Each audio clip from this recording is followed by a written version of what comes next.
So what do you do when your rival takes away your right to make a competing product? That is the problem Visual Concepts was faced with after EA bought the rights to be the only ones allowed to make an NFL football game.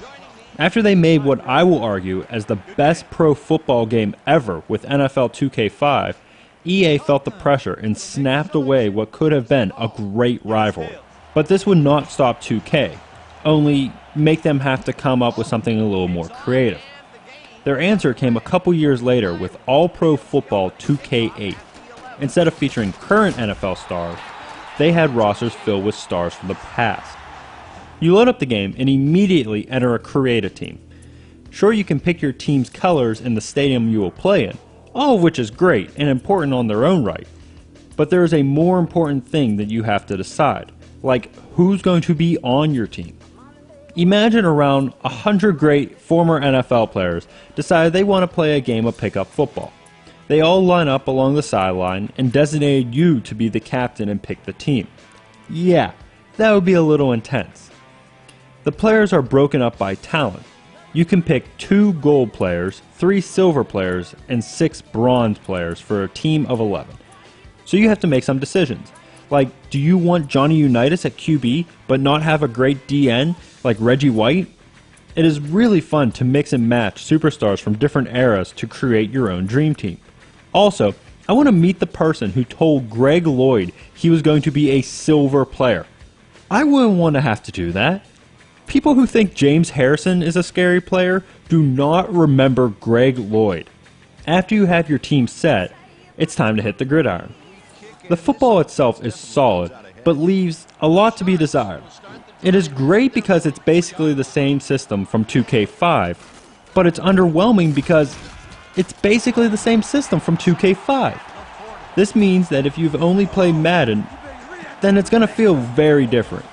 The passing is going to feel a little slower, but the running and tackling will be unmatched. Backfield, and they had a real good read on that. Yeah, it all starts with the guys up front there, and then everybody follows. Second down coming up.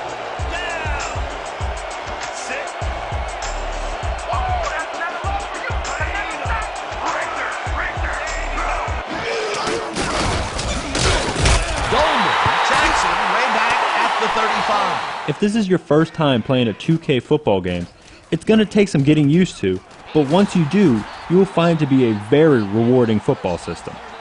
As I said, the only problem I have with the system is the fact that it is the exact same as 2K5.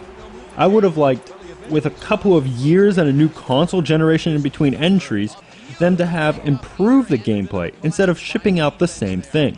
But that is not the biggest problem with the game. It's the lack of features that's the problem.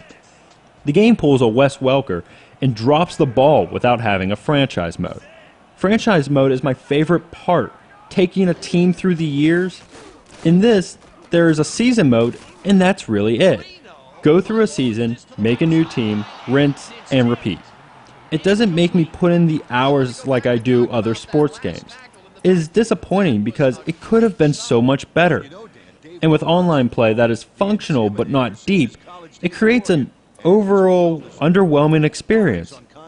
This game had the potential to be truly great, with the great players and still great gameplay, but failed to deliver by not offering enough. A couple of additions, and this could have been a much better game. You can't pass up an opportunity to take the lead. Got real lucky there.